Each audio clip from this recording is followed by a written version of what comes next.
The facts of life. My younger brother does not talk to me. I could easily write that, but I won't. He is turning 70 this month.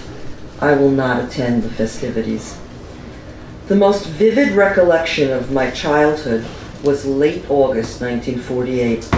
I was 4 and waiting on the stoop at 2841 West 5th Street in Coney Island because my baby brother was coming.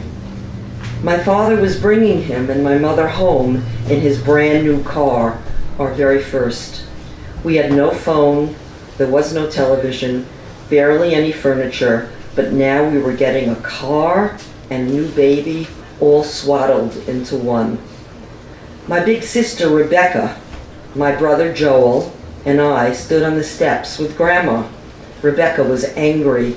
She didn't want another brother. Joel was jumping up and down because he did, and now they were fighting. Grandma was annoyed. My mother was not supposed to have babies at all. She was too fragile, and I was just 1 year younger than Joel. Enough to kill anyone, Grandma said.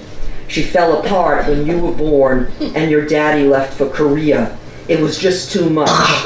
And now this? Grandma called my father a Vildachaya, a wild beast. The neighbors were all talking about how big the new baby was. 12 pounds. Yeah. Can you imagine? And how it was a miracle my poor mother survived such a birth. A wunderkind, never a newborn so humongous.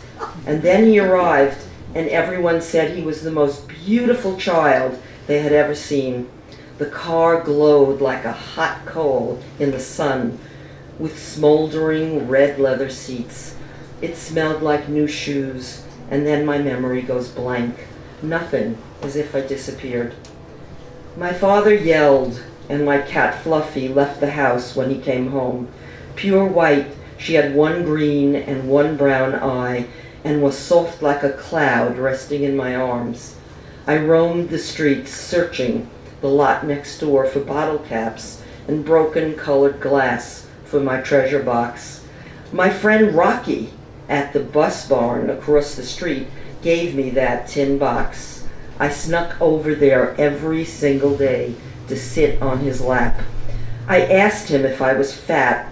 He said I was the most beautiful girl he had ever held and that I smelled like raspberry jam. He smelled like vanilla. I named my son after him. He asked me questions. He laughed at every answer. He let me bring over bits of food for his cat, for his tomcat Mikey. The rest is a blank, except for the stories. My mother left me outside in my carriage, and I was kidnapped as a 2-year-old. They found me in the saloon down the street. A drunk prostitute took me home. She said I was crying and she didn't see any mother. She kept me on the bar.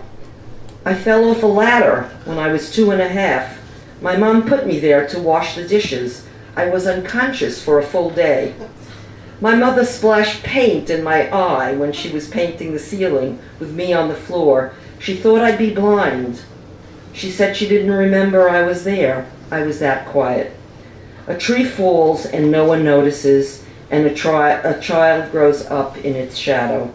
The big event was getting a new brother. Then the theater goes dark. He stuttered, and they took him to a doctor who told my father not to yell, not at him. He was a fragile genius. His thoughts came faster than he could speak them. My father tried. He had soldier's heart from the war. He left when I was born and came home to impregnate my mother again. My mother said the war changed him. He would erupt like a volcano when you least expected. My older sister was shy and would not speak. My older brother was skinny, so skinny that my grandmother skimmed cream from the milk to put on the cereal that he would not eat.